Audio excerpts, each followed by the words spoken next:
जहां पर कार्यवाही शुरू हो चुकी है। उत्तर आएगा, आपकी बात का उत्तर आएगा। आप राजो, माननीय अध्यक्ष महोदय, राजो, माननीय अध्यक्ष महोदय, आप राज्य माननीय सदस्य शपथ, माननीय अध्यक्ष शपथ होगी आपके पास, पहले शपथ होगी। मैं इस बात का स्पष्ट जवाब देने सरकार तैयार है। विधि अनुसार, कानून के अनुसार, आर्टिकल 176 के अनुसार कार्रवाई हो रही है। मंत्री जी, राज्यपाल का अभिभाषण एक बार होता है, वो इस विधानसभा में हो चुका है प्रारंभ में, दोबारा नहीं होता है। आप विधान को पढ़िए, ये मैं पढ़ के सुनाऊं, पढ़िए। अगर कानून की गलत व्याख्या कर रहे हैं या तो पढ़ते नहीं है या जानबूझकर गलत जवाब देते हैं। इसकी व्याख्या कर दीजिए। आप देखिए, मैं बता रहा हूँ, आप सुनिए। मैंने खुद पढ़ा है, मैं जवाब देने को तैयार हूँ, आप सुनिए।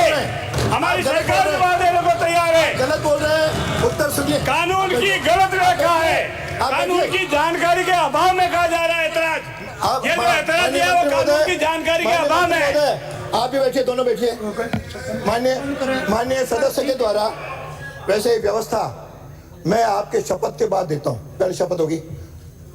आज तक कभी हुआ है? अरे आप बैठिए, आप कहाँ से खड़े हो गए? अरे आप तो बीमार हो, आप कहाँ से खड़े हो गए? आप बैठो, आप आ जाओ शपथ लेने। अरे शपथ आएगा, वो सदस्य आएंगे। श्री जयकृष्ण जी पटेल, श्री जयकृष्ण जी पटेल, श्री जयकृष्ण जी पटेल नहीं आए, नहीं है। आप बैठिए, मैंने आपको अनुमति दी, हो गया, अब हो गया, व्यवस्था हो गई, होगा। संविधान के अंदर 176 के अंदर ये कहा गया है कि जब भी नया सत्र शुरू होगा तो वो राज्यपाल के अभिभाषण से शुरू होगा। दूसरा ये कहा गया है कि नवनिर्वाचित नई विधानसभा जब भी आएगी उसका प्रथम सत्र जो है राज्यपाल के अभिभाषण से शुरू होगा। आपने अभिभाषण शुरू कराया, पिछली जो विधानसभा आपने बुलाई दिसंबर के अंदर, और दिसंबर के अंदर जो विधानसभा आपने बुलाई जिसमें माननीय सदस्यों की शपथ हुई, और उसके बाद 19 जनवरी को राज्यपाल महोदय का अभिभाषण हुआ, और उसके बाद में मार्च में आपने सत्रावसान कर दिया। वो जो सत्र आपका था वो दिसंबर का था, आपने उसका बीच में सत्रावसान नहीं किया, वो कंटिन्यू चला। हो गई बात। ये संविधान को चैलेंज करने वाला जवाब दे रहे हैं, जवाब मिल रहा है। इससे पहले भी, अरे आपका जवाब दे रहे हैं, इससे पहले भी ऐसा उदाहरण आया है। क्या है? आप बात तो सुनिए, आप बात सुनिए, आप चुप रहिए। आप बात आज पहले ही दिन मेरे को कठोर कार्रवाई के लिए मजबूर न करें, कान खोल के सुन ले, मेरे को कठोर कार्रवाई के लिए मजबूर न करें। आपने बोल दिया, उत्तर सुनिए। नहीं, इससे पहले भी मुझे ध्यान आ गया, इससे पहले भी 93 के अंदर सेम स्थिति हुई थी। दिसंबर 31 को विधानसभा बुलाई गई, राज्यपाल महोदय का अभिभाषण हुआ, और उसके बाद दोबारा फरवरी के अंदर भी राज्यपाल महोदय का अभिभाषण हुआ है। आप इसका एग्जामिन करवाइए। सही बात मैं आपसे कहना चाहूंगा, हम संविधान की लड़ाई लड़ने के लिए आए हैं। आपकी बात आ गई, संविधान की लड़ाई लड़ने के लिए आए हैं। ये आज की जो बैठक है ये संवैधानिक है। मंत्री बोलिए, ये बैठक है संवैधानिक है। बात हो गई, ये बैठक संवैधानिक का जवाब सुन लो, माननीय प्रतिपक्ष, संविधान का जवाब सुन लो। सुनिए, उत्तर हो गई, जवाब सुन लो, अभी जवाब सुन लो, संविधान का जवाब। डोटासरा जी, माननीय अध्यक्ष महोदय, संविधान का जवाब सुन लो, संविधान का इनकी बात हो गई, जवाब का सुनना है कि नहीं? संविधान का जवाब सुनना है कि नहीं? मैं व्यवस्था देता हूँ, संविधान का जवाब इतना मैं जवाब दे रहा हूँ। बैठिए, आपको कहना जाए फिर मैं व्यवस्था देता हूँ। आपको पहले मेरे को सुने। अरे कानून मंत्री उत्तर तो देगा। माननीय अध्यक्ष महोदय, अरे आपकी बात आ गई ना, बोलिए।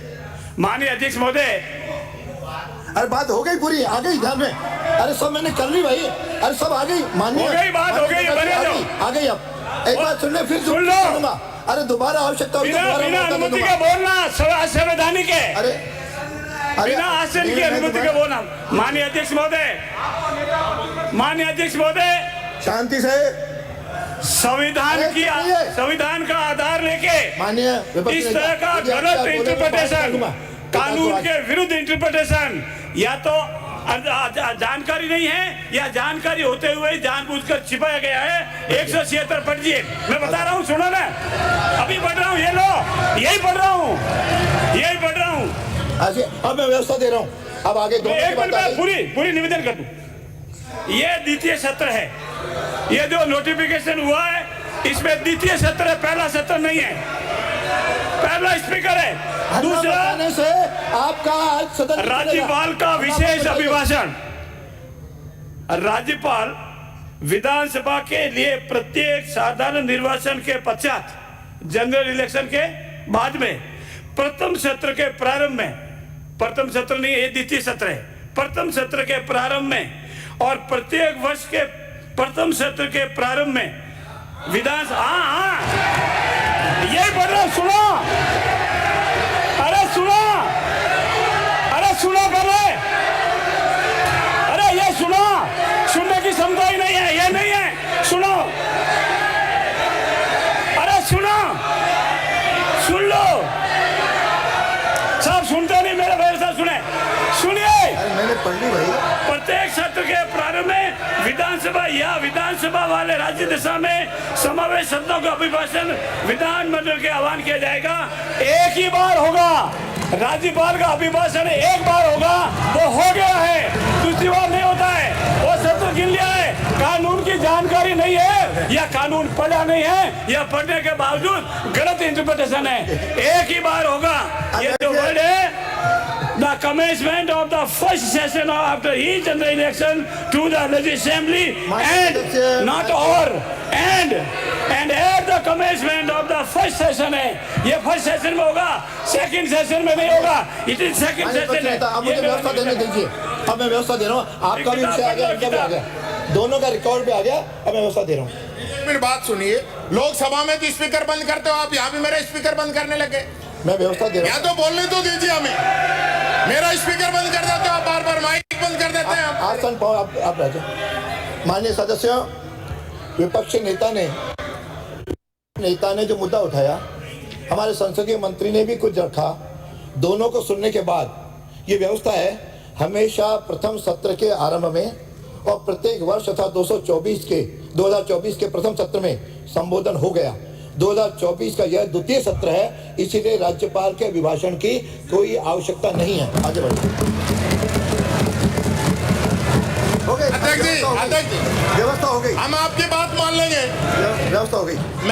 अध्यक्ष जी, अरे भाई रुको यार, अब बधाई। एक मिनट, हम आपकी बात मान लेंगे। एक मिनट, आप तो ये बता दीजिए, इस नए साल का पहला सत्र कब आपने बुलाया है? नए साल का नहीं होता है। आप प्रथम सत्र बता दीजिए, प्रथम सत्र आपने कब बुलाया है, ये बता दीजिए, आप बता दीजिए। सत्र दिसंबर में शुरू हुआ, जनवरी में समाप्त हुआ।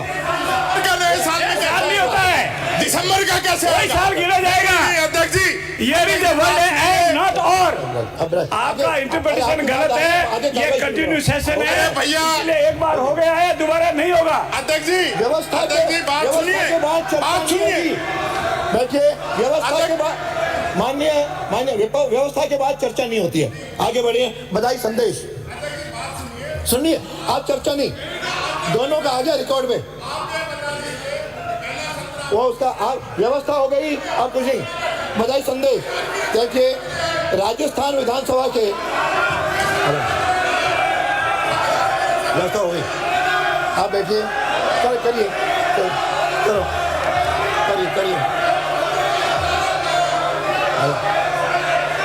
अध्यक्षीय व्यवस्था के बाद ये आपका यह संसद अपमान है। अध्यक्षीय व्यवस्था के बाद कोई कार्रवाई करते हो, ये आपके सदन की गरिमा के खिलाफ है। ये सदन की गरिमा के खिलाफ है, ये सदन की गरिमा के खिलाफ है। इससे आप अखबार में छप जाओगे, लेकिन नियम नहीं बदलेंगे। आगे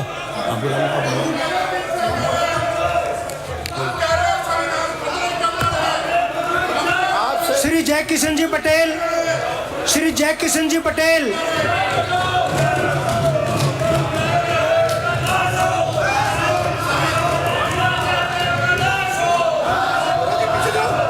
पीछे जाओ, सबसे पहले आप निकाले जाओगे, मैं कह रहा हूँ।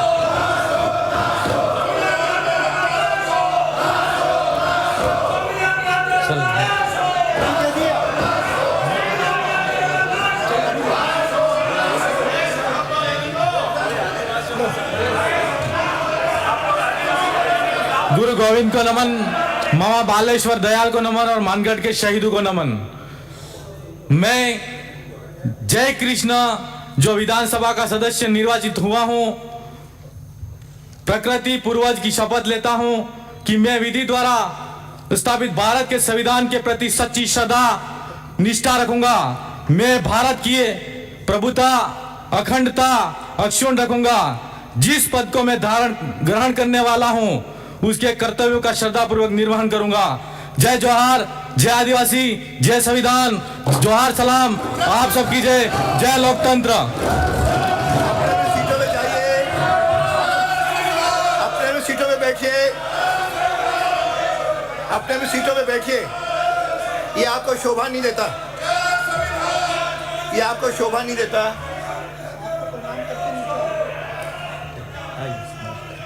बधाई हो आपको।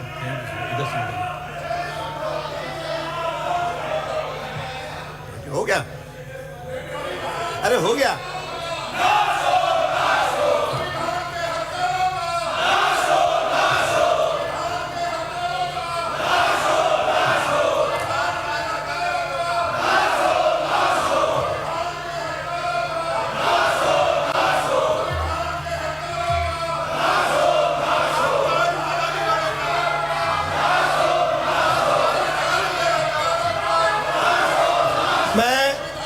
अपने को मर्यादाओं का पालन करना है। मैं एक बार पुनः आप सबसे अपील करता हूं कि अपने सीटों में जाके बैठ जाइए, अपनी सीटों में बैठ जाइए। लास्ट करो, अपने सीटों में बैठ जाइए। बधाई संदेश। राजस्थान विधानसभा के 3 बार सदस्य रहे श्री ओम बिरला के लोकसभा अध्यक्ष गरिमामय पद पर लगातार दूसरी बार आसीन होने पर यह सदन गौरव एवं प्रसन्नता का अनुभव कर रहा है एवं इससे राजस्थान प्रदेश वासियों का मान और गौरव बढ़ा है। श्री बिरला का राजस्थान विधानसभा और लोकसभा के 2 दशकों से अधिक संसदीय अनुभव रहा है। श्री बिरला की कड़ी मेहनत, उत्साह और सकारात्मक सोच के चलते आप लोकसभा के अध्यक्ष पर आसीन हुए हैं। सर्वसम्मति से आपका निर्वाचन स्वागत योग्य कदम है। 17वीं लोकसभा के सदन संचालन में आपने बेहतर भूमिका निभाई थी। इस बार भी आपके नेतृत्व में सदन के संचालन कुशलता पूर्वक चलेगा, ऐसा विश्वास है। आपके लोकसभा अध्यक्ष पर पुनः आसीन होने पर मैं राजस्थान विधानसभा के सभी सदस्यों, अधिकारियों एवं कर्मचारियों ओर से आपको हार्दिक बधाई और शुभकामनाएं प्रेषित करता हूं। अब बैठ जाइए। मैं एक बार पुनः अपील कर रहा हूं, अपने सीटों पर लौट जाइए। उसका शोकाभिव्यक्ति है, अपनी सीटों में चले जाइए। आप अपनी सीटों में जाइए। आप सभी सदस्यों के समय लोग जो देवसान हुए हैं उनकी शोभाव्यक्ति होगी। आप बैठ जाइए, आप बैठ जाइए। अब शोकाव्यक्ति के बाद अरे कल भी अवसर मिलेगा, परसों भी मिलेगा, अभी महीने भर अपन साथ हैं। कृपया अपनी सीटों में चले जाइए। अभी अवसर कई 1 महीने तक अपन साथ हैं। तो शांति। एक आज अंतर्राष्ट्रीय प्लास्टिक बैग मुक्त दिवस है। अंतर्राष्ट्रीय प्लास्टिक बैग मुक्त दिवस के संकल्प का जो उद्देश्य है, प्लास्टिक बैग के पर्यावरणीय प्रभावों के बारे में जागरूकता बढ़ाना, व्यक्तियों, व्यवसायों और सरकारों को प्लास्टिक बैग के उपयोग को कम करने के लिए प्रोत्साहित करना है। ये आ गया, ये भी आपको आज प्लास्टिक का दिवस है। हम संविधान को बचाओ और प्लास्टिक जहां बन रहा है उन पर रोक लगाओ ना। ये प्लास्टिक बन कर रहा है। दे दी, संविधान की व्यवस्था दे दी मैंने। व्यक्तियों, व्यवसायों और सरकारों को प्लास्टिक बैग के उपयोग को कम करने के लिए प्रोत्साहित करना। 3, पुनः प्रायोज्य बैग, कपड़े के बैग और बायोडिग्रेडेबल बैग जैसे संधारणीय विकल्पों का बढ़ावा देना। दुनिया भर में प्लास्टिक बैग पर प्रतिबंध और प्रतिबंधों का समर्थन करना। प्लास्टिक कचरे के पुनर्चक्रण और उचित निपटाने को प्रोत्साहित करना। वन्य जीवों, महासागरों और पर्यावरण पर प्लास्टिक बैग के हानिकारक प्रभावों के बारे में समुदायों को शिक्षित करना। व्यक्तियों को संधारणीय विकल्प चुनने और पर्यावरण के अनुकूल आदतें अपनाने के लिए प्रेरित करना। अर्थव्यवस्था और प्लास्टिक प्रदूषण मुक्त दुनिया में परिवर्तन का समर्थन करना। मेरा आपसे आग्रह है, 1 मिनट जो संकल्प लेना है, हम सब प्लास्टिक के, इसमें सबका कॉमन है, हम लेंगे कि आज अब अध्यक्ष जी आज नहीं हो गया। एक अरे, मिनट, इनकी व्यवस्था देखी ये मैंने।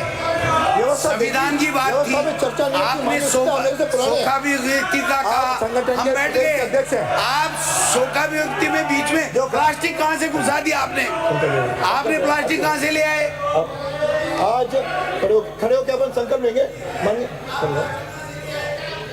आपसे निवेदन है, आप खड़े तो होकर ये प्लास्टिक सरकार के बारे में को- तो एक मत हो जाओ। सरकार को शपथ दिला दो, प्लास्टिक बनने नहीं देंगे। अरे आप तो बनेगा नहीं तो अपने आप भी यूज नहीं सरकार में होगा। रहे हो, ये आप लोग खुद भी को रहे हो, बनवाते हैं, खुद को बनवाते हैं, अपन से शपथ आज दिलवाते हैं। अंतर्राष्ट्रीय प्लास्टिक बैग मुक्त दिवस के अवसर पर यह सदन संकल्प, संविधान बचा हुआ है, आप चिंता मत करो, संविधान बचा हुआ है। अरे संविधान बचा हुआ है, एक सब बोलेंगे आज अंतर्राष्ट्रीय। अरे माननीय मंत्री जी, ओ माननीय मंत्री जी, अरे आप मुझे जवाब दीजिए। अरे आज अंतर्राष्ट्रीय प्लास्टिक बैग मुक्त दिवस के अवसर पर यह सदन संकल्प लेता है कि प्लास्टिक बैग के स्थान पर इसके पर्यावरण अनुकूल विकल्पों तथा जूट कपड़े के बैग का अथवा कपड़े के बैग का उपयोग करेंगे। एवं आम जन को इस संबंध में जागरूक करेंगे। शोका अभिव्यक्ति, अरे शोका अभिव्यक्ति है मान्य है क्या हो गया नहीं और क्या हो गया भाई। हाँ, सदन की सदस्यों से त्याग पत्र की सूचना मुझे माननीय सदस्यों को मुझे अरे अरे अरे अरे हो गया। मुझे सदन की सदस्यता से त्याग पत्र देने की सूचना मुझे माननीय सदस्यों को सूचित करना है कि 16वीं राजस्थान विधानसभा में निर्वाचन क्षेत्र बागीदोरा जिला बांसवाड़ा से निर्वाचित सदस्य श्री महेंद्र सिंह मालवीय ने स्वेच्छा से दिनांक 27 फरवरी 2024 को निर्वाचन क्षेत्र, माननीय सदस्य अपील करता हूँ ब्राजिए सदन की कार्रवाई और गरिमा का ध्यान रखिए। महेंद्र सिंह मालवीय ने स्वेच्छा से दिनांक 27 फरवरी 24 को निर्वाचन क्षेत्र 84 जिला डूंगरपुर से निर्वाचित सदस्य श्री राजकुमार रोत ने लोकसभा सदस्य निर्वाचित होने के कारण दिनांक 14 जून 24 को एवं निर्वाचन क्षेत्र दौसा जिला दौसा से निर्वाचित सदस्य श्री मुरारी लाल मीणा, निर्वाचन क्षेत्र देवली उनियारा जिला टोंक से निर्वाचित सदस्य हरिचंद मीणा, निर्वाचन क्षेत्र झुंझुनू जिला झुंझुनू से निर्वाचित सदस्य श्री ब्रजेंद्र सिंह ओला तथा निर्वाचन क्षेत्र खींवसर जिला नागौर से निर्वाचित सदस्य श्री हनुमान बेनीवाल ने लोकसभा सदस्य निर्वाचित होने के कारण दिनांक 18 जून 24 को प्रक्रिया तथा कार्य संचालन संबंधित नियमों के नियम 173 के अंतर्गत राजस्थान विधानसभा की त्याग पत्र सदस्यता से त्याग पत्र दे दिया है। इनका त्याग पत्र स्वीकार कर लिया गया है। सदन की मेज पर रखे जाने वाले पत्रादि। माननीय अध्यक्ष महोदय, मैं आपके अनुमति से 16वीं राजस्थान विधानसभा के अरे पहला बहत्तर सत्र में पारित सब लोग देख रहे हैं, राजस्थान की जनता उन विधेयकों का विवरण सदन की मेज पर रखता हूं जिन पर राज्यपाल महोदय की अनुमति प्राप्त हो चुकी है। नंबर 1, राजस्थान विनियोग संख्या 1 विधेयक 2024, राजस्थान विनियोग लेखानुदान संख्या 2 विधेयक 2024, राजस्थान माल और सेवा कर संशोधन विधेयक 2024। कार्य सलाहकार समिति के प्रतिवेदन का उपस्थापन एवं पर विचार। अध्यक्ष महोदय, मैं आपकी अनुमति से कार्य सलाहकार समिति के तृतीय प्रतिवेदन का उपस्थापन करता हूं। अध्यक्ष महोदय, अध्यक्ष महोदय, मैं प्रस्ताव करता हूं कि यह सदन कार्य सलाहकार समिति के तृतीय प्रतिवेदन पर अपनी सहमति प्रकट करता है। प्रश्न ये है यह सदन कार्य सलाहकार समिति के तृतीय प्रतिवेदन पर अपनी सहमति प्रकट करता है। जो पक्ष में हो हाँ कहें, जो विपक्ष में हो ना कहें। हाँ पक्ष जीता, हाँ पक्ष जीता। सदन द्वारा प्रतिवेदन पर सहमति प्रदान की गई। शोकाभिव्यक्ति।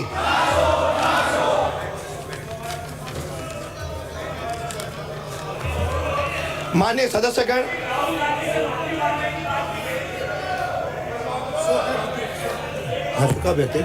शोकाभिव्यक्ति। माननीय सदस्यगण, शोकाभिव्यक्ति के इस अवसर पर मैं गत दिनों दिवंगत गुजरात के पूर्व राज्यपाल श्रीमती कमला बेनीवाल, महाराष्ट्र के पूर्व मुख्यमंत्री श्री मनोहर जोशी, इस विधानसभा के पूर्व सरकारी मुख्य सचेतक श्री महावीर प्रसाद जैन, पूर्व राज्य मंत्री श्री राधेश्याम गंगानगर, श्री चंद्रशेखर एवं श्री उमेश सिंह और इस सदन के पूर्व सदस्य श्री विवेक धाकड़, श्री प्रभुलाल करसोलिया, श्री कृष्ण गोपाल खोपटा, श्री मोटाराम, श्री रतिराम यादव तथा श्री हुक्म सिंह के प्रति संवेदना व्यक्त करते हुए यह शोक प्रस्ताव प्रस्तुत कर रहा हूं। पहला, गुजरात, त्रिपुरा एवं मिजोरम की पूर्व राज्यपाल श्रीमती कमला बेनीवाल का जन्म 12 जनवरी 1927 को झुंझुनू जिले के गौरीर ग्राम में हुआ। आपने एमए की उपाधि प्राप्त की। श्रीमती कमला बेनीवाल पहली, तीसरी, 5वीं, 7वीं, 8वीं, 10वीं एवं 11वीं राजस्थान विधानसभा में कांग्रेस की विधायक रहीं। आप पहली विधानसभा के लिए हुए उपचुनाव में आमेर ए निर्वाचन क्षेत्र से विधायक निर्वाचित हुई। आप 5वीं विधानसभा में दूदू निर्वाचन क्षेत्र से तथा शेष में बैराट निर्वाचन क्षेत्र से विधायक रहीं। विधानसभा के कार्यकाल के दौरान आप प्राक्कलन समिति का, पुस्तकालय समिति, नियम समिति तथा कार्य सलाहकार समिति की सदस्य रहीं। आप संसदीय परामर्शदात्री समिति की सभापति भी रहीं। कुशल प्रशासक रहीं। श्रीमती बेनीवाल राज्य सरकार में पहली एवं तीसरी विधानसभा के कार्यकाल में उपमंत्री, 5वीं विधानसभा के कार्यकाल में राज्य मंत्री तथा 7वीं व 8वीं विधानसभा में कार्यकाल में कैबिनेट मंत्री रहीं।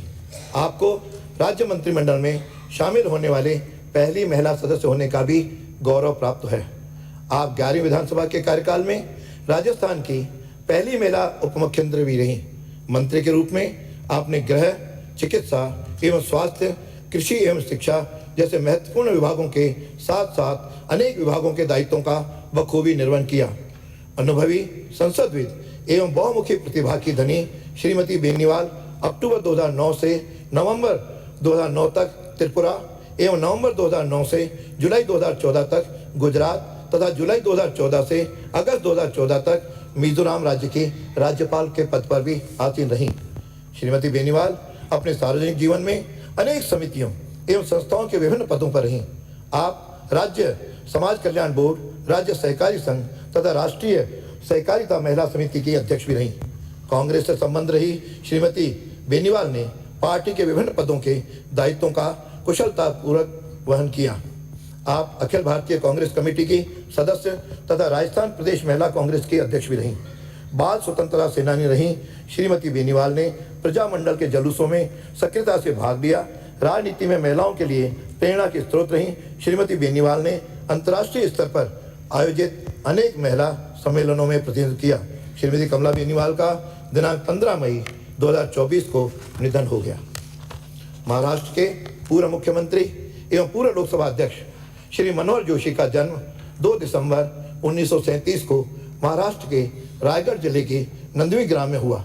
आपने एमए, एलएलबी तथा पीएचडी की उपाधियां प्राप्त की। श्री मनोहर जोशी वर्ष 1972 से 1999 तक महाराष्ट्र विधान परिषद के सदस्य रहे। आप 4 बार महाराष्ट्र विधानसभा के सदस्य भी रहे। विधानसभा के कार्यकाल के दौरान आपने 2 बार नेता प्रतिपक्ष के दायित्वों का निर्वहन किया।